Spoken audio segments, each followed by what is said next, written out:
Assalamualaikum warahmatullahi wabarakatuh. Selamat datang di channel Piramida Raya. Piramida Raya media online mempersembahkan video pembelajaran pendidikan agama Islam dan budi pekerti untuk sekolah dasar. Tujuan pembelajaran ini, melalui video pembelajaran ini, siswa dapat mengenal Allah Subhanahu wa Ta'ala melalui Asmaul Husna. Apa kabar hari ini, anak-anak? Bapak harap semuanya dalam keadaan sehat walafiat. Sebelum kita mulai belajar, mari kita berdoa kepada Allah Subhanahu wa Ta'ala bersama-sama. Raditu billahi robba wa bil islami dina wa bi muhammadin nabiyya wa rasula rabbi jidni ilma warzuqni fahma waj'alni minas solihin.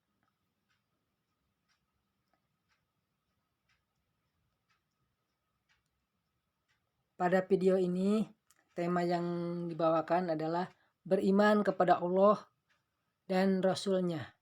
Subtemanya mengenal Allah melalui Asmaul Husna. Yang belum like, subscribe, share, dan membunyikan loncengnya, silahkan like, subscribe, share, dan membunyikan loncengnya.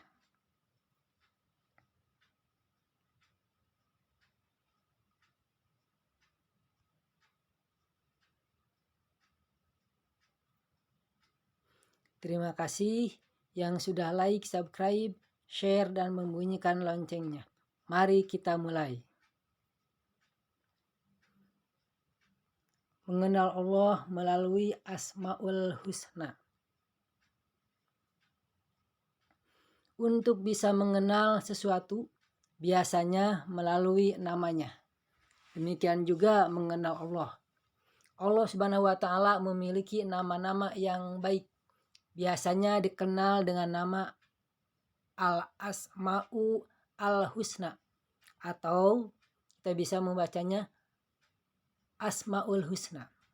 Nama Allah Subhanahu wa Ta'ala itu banyak, tetapi yang diperkenalkan oleh Allah Subhanahu wa Ta'ala kepada manusia hanya 99 nama melalui perantaraan wahyu, yaitu Al-Quran, yang diturunkan kepada Nabi Muhammad Sallallahu Alaihi Wasallam.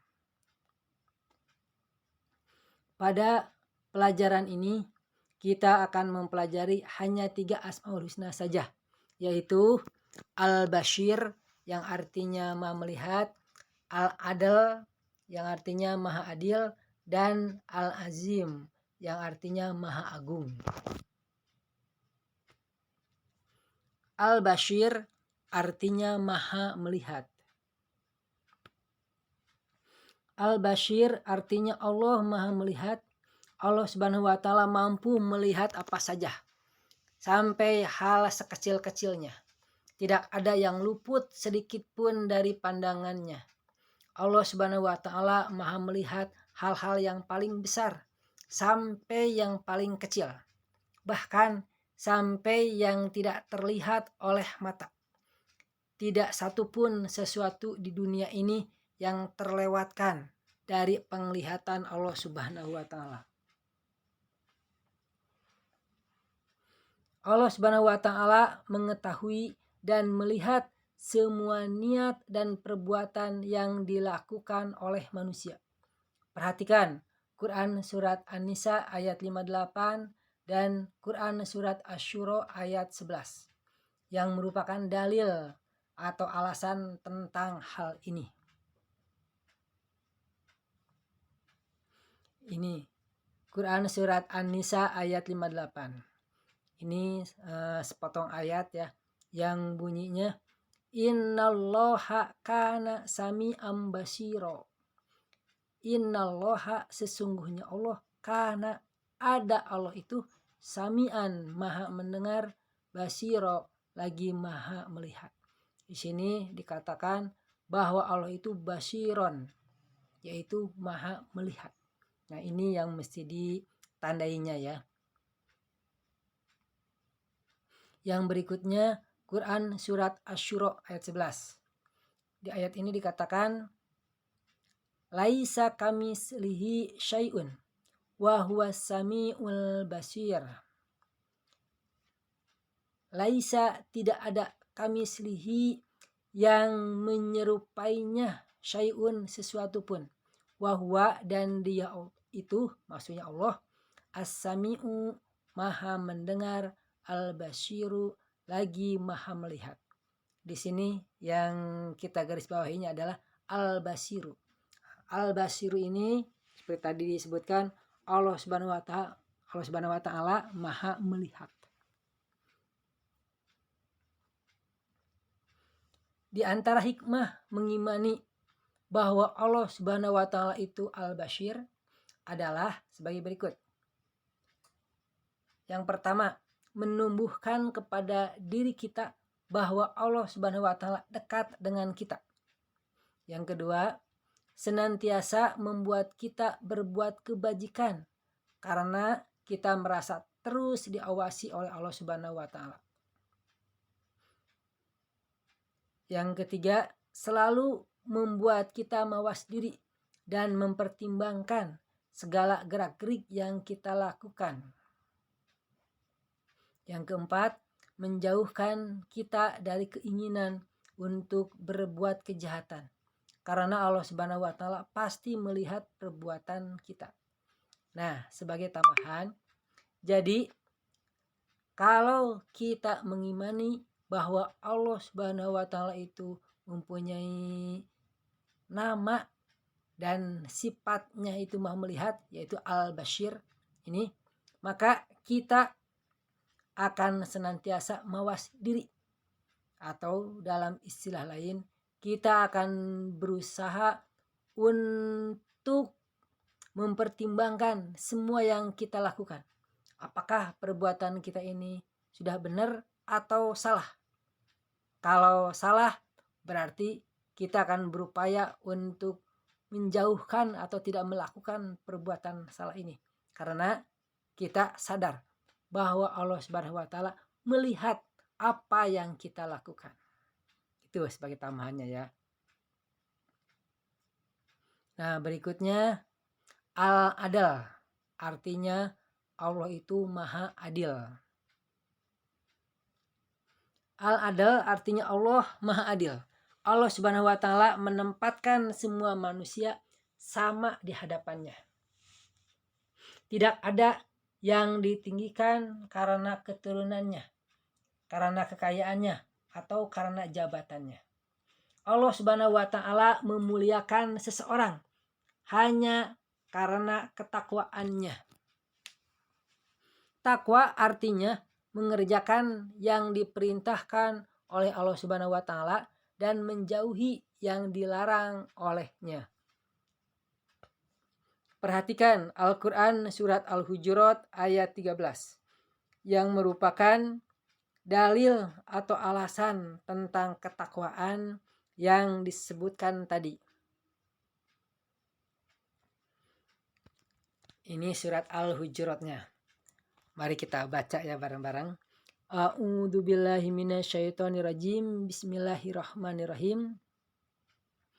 Ya ayyuhan nasu inna khalaqnakum min dzakari wa untha wa ja'alnakum syu'uban wa qabaila lita'arafu. Inna akramakum indallahi atqakum. Innallaha alimun khabir. Kalau kita artikan ayat ini, ya ayyuha, wahai ingat, annasu, manusia-manusia, inna, sesungguhnya kami, khalaqna, kami telah menciptakan kum, kalian, min dzakarin, dari jenis laki-laki, wa untha, dan perempuan, wa ja'alna, dan kami telah menjadikan kum, kalian, syu'uban, berbangsa-bangsa, wa qabaila, dan bersuku-suku, lita'arufu, agar kalian saling kenal mengenal. Inna, sesungguhnya, akramakum, yang paling mulia di antara kalian, indallahi, di sisi Allah Subhanahu wa taala, atqakum, yaitu yang paling bertakwa di antara kalian. Innallaha, sesungguhnya Allah itu, alimun, maha mengetahui, khobirun, lagi maha mengenal. Di ayat ini yang mesti kita garis bawahinya yaitu atqakumnya, ketakwaannya. Nah, kalau kita lihat ayat ini itu menjelaskan kepada kita, di sini ada sebuah nida atau seruan ya, di depan ada kata ya, yaitu nida di dalam tata bahasa Arabnya yang berarti seruan. Siapa yang diserunya? Di situ an-nasu, para manusia atau manusia-manusia. Jadi manusia-manusia diseru oleh Allah Subhanahu wa taala, atau dalam istilah lain diberitahu oleh Allah Subhanahu wa taala, inna khalaqnakum, sesungguhnya kalian itu para manusia diciptakan oleh Allah Subhanahu wa taala min dzakarin, dari jenis laki-laki, wa unsa, dan jenis perempuan.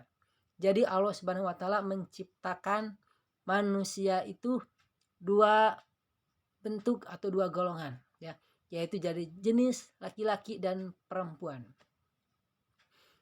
Dan di ayat berikutnya ini Allah Subhanahu wa taala mengatakan waja'alnakum, dan Allah Subhanahu wa taala telah menjadikan kalian itu syu'uban, berbangsa-bangsa, wa qabaila, dan bersuku-suku. Kenapa Allah Subhanahu wa taala menciptakan kita manusia itu berbangsa-bangsa dan bersuku-suku? Di sini Allah Subhanahu wa taala mengatakan li ta'arufu, agar kalian semuanya saling kenal mengenal. Jadi Allah Subhanahu wa taala menjelaskan di sini, Allah Subhanahu wa taala menciptakan kita itu berbeda-beda, baik suku bangsanya maupun bangsa itunya sendiri. Itu tujuannya li ta'arufu, agar kita semua saling kenal mengenal. Bahkan mungkin kita oleh Allah Subhanahu wa taala dianjurkan untuk saling tolong menolong. Tolong menolongnya bisa dengan berbagai macam bentuk. Kalau kita misalkan kaya, mungkin bisa menolongnya dengan harta. Kalau kita misalkan banyak ilmu, mungkin kita bisa menolong orang lain dengan ilmu kita dan lain sebagainya. Ya. Kenapa kita harus saling tolong menolong kayak tadi? Harus saling kenal mengenal seperti tadi. Di sini dikatakan inna akramakum indallahi atqakum, sesungguhnya yang paling mulia di antara kita semua, Allah Subhanahu wa taala mengatakan indallahi, di sisi Allah, atqakum, yaitu orang yang paling takwa. Jadi Allah Subhanahu wa taala menjelaskan di ayat ini, orang yang paling takwa yang dicari oleh Allah Subhanahu wa taala. Dengan Allah menciptakan kita bersuku-suku, berbangsa-bangsa, dan berbeda-beda semuanya. Bahkan perbedaan yang diciptakan oleh Allah Subhanahu wa taala untuk manusia dan makhluk-makhluk yang lainnya itu sangat nampak sekali. Tujuannya yaitu salah satunya yang disebutkan di dalam ayat ini atqakum. Allah Subhanahu wa taala ingin menguji kita, siapa di antara kita yang paling bertakwa kepada Allah Subhanahu wa taala. Nah, nanti orang yang paling bertakwa ini yang oleh Allah Subhanahu wa taala akan dikasih reward atau akan dikasih balasannya. Apa balasan bagi orang yang bertakwa? Yaitu surganya Allah Subhanahu wa taala. Jadi kalau kita menjadi orang yang bertakwa, yaitu orang yang senantiasa menjalankan perintah Allah Subhanahu wa taala dan menjauhi larangannya, maka dia orang yang lulus. Lulus bagaimana? Lulus menjadi orang yang bertakwa, dan dia akan dimasukkan ke dalam surganya Allah Subhanahu wa taala. gitu ya. Dan semua orang oleh Allah Subhanahu wa taala itu diuji, dan ujiannya beda-beda. Contohnya, orang yang miskin dia akan diuji dengan kemiskinannya, orang yang kaya dia akan diuji dengan kekayaannya. Kalau dia itu mampu melewati ujian tadi, misalkan contoh ada seseorang yang diuji dengan kekayaannya dan dia mampu melewati ujian tadi, karena ujian untuk orang yang bertakwa itu dia apakah dia itu mampu untuk mengeluarkan hartanya di jalan Allah Subhanahu wa taala ataukah tidak. Kalau dia mampu mengeluarkan hartanya di jalan Allah Subhanahu wa taala dan menolong orang lain atau dermawan kepada orang lain, Allah Subhanahu wa taala ridho kepada orang tersebut dan orang-orang yang ada di sekitarnya pun ridho kepada orang tersebut, maka Allah Subhanahu wa taala akan mengatakan orang tersebut lulus di dalam ujiannya. Begitupun sama orang yang miskin. Orang yang miskin pun akan diuji oleh Allah Subhanahu wa taala dengan kemiskinannya. Apakah dia itu sabar di dalam kemiskinannya sehingga dia tidak mencuri milik orang lain, dia tidak berbuat hal-hal yang buruk terhadap orang lain, maka kalau dia mampu seperti itu, dia akan dianggap lulus oleh Allah Subhanahu wa taala dan akan mendapatkan pahalanya di sisi Allah, yaitu surganya Allah Subhanahu wa taala.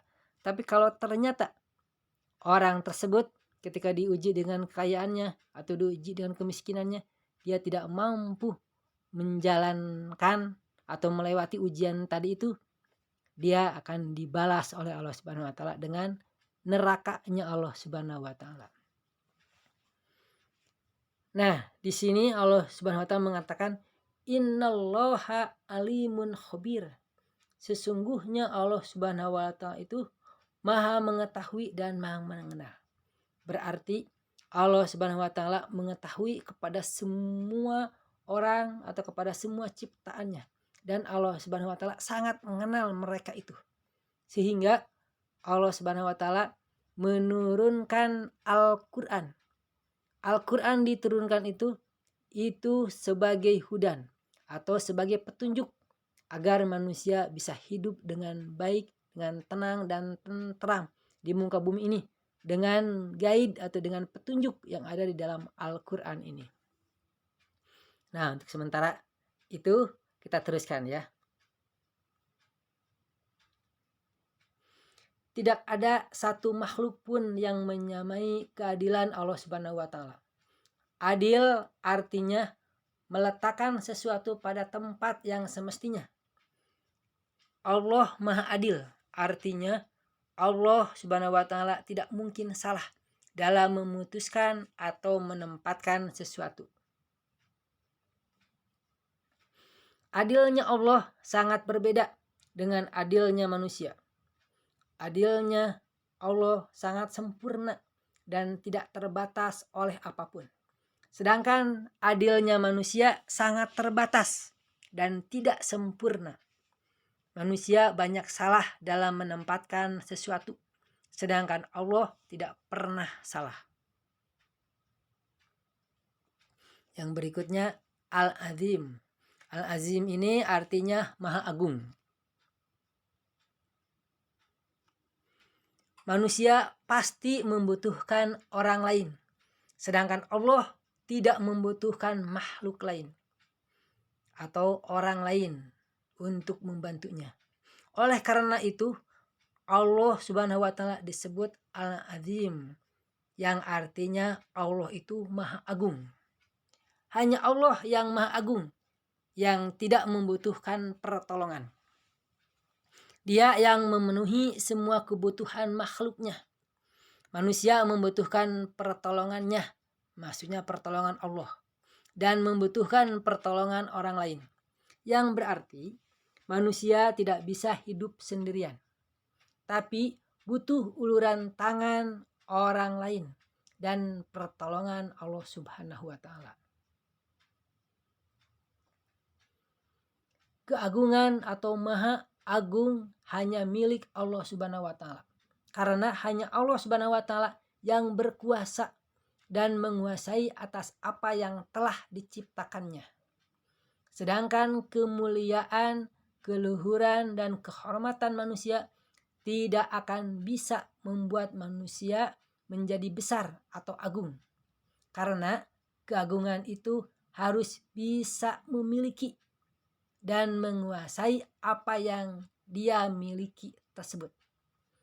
Pada kenyataannya, manusia tidak bisa menguasai semua yang ia miliki.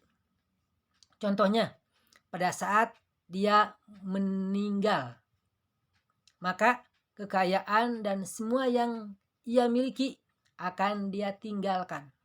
Yang berarti manusia tidak bisa memiliki atau menguasai atas apa yang dia miliki selama ini untuk selamanya. Tapi hanya berbatas waktu saja, yaitu pada saat manusia tersebut meninggal dunia. Pada saat manusia tersebut meninggal dunia, udah habis. Waktu dia memiliki kekuasaan tadi, kalau harta tersebut itu sudah habis, itu sudah pupus ketika dia meninggal dunia. Nah, sekarang tugasnya ya. Tugasnya itu carilah ayat Al-Quran yang menjelaskan tentang Asmaul Husna atau tulisan Arab Asmaul Husna yang telah dipelajari. Ya, satu kata yang besar dan diwarnain. Setelah menemukannya, lalu tuliskanlah Asmaul Husna tersebut di dalam kertas HVS atau boleh juga di buku tulis, tapi sebaiknya di kertas HVS ya, biar besar. Dan menuliskannya dengan cara dikaligrafikan dan diwarnai dengan bagus.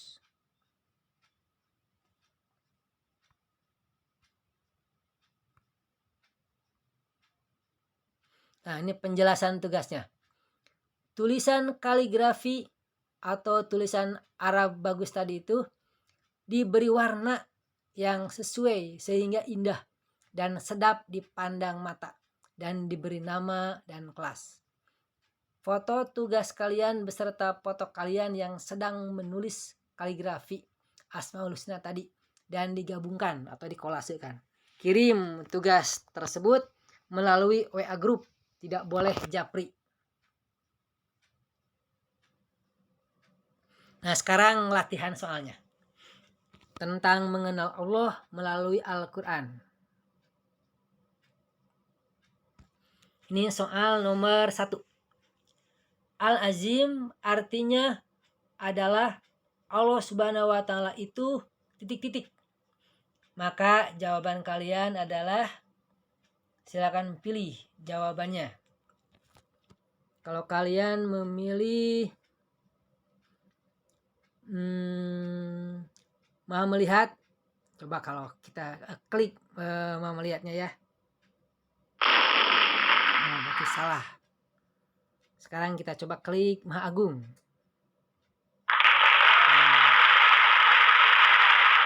Berarti Al-Azim itu artinya Maha Agung.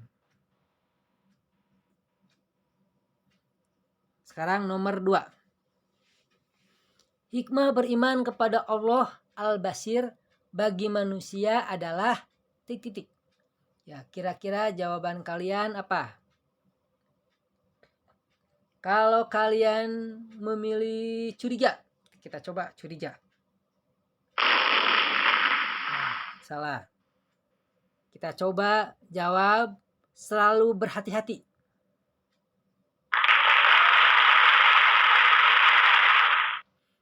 Ya, kita teruskan. Yang nomor 3, manusia tidak akan bisa berlaku ... dengan sempurna sebagaimana halnya Allah Subhanahu wa Ta'ala. Maka jawabannya adalah, kita coba klik waspada. Berarti salah. Kita coba klik adil.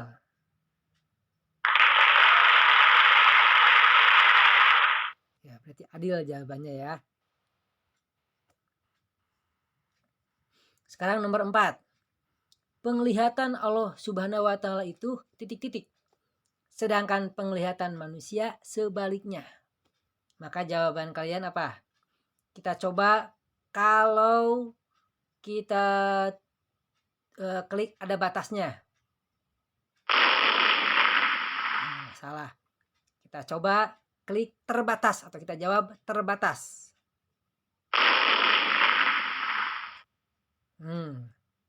Kita coba tanpa batas. Berarti jawabannya tanpa batas. Sekarang nomor 5. Meletakkan sesuatu pada tempatnya merupakan bukti bahwa Allah itu maha ... Ya, kita coba jawab Agung. Salah. Kita coba jawab Adil.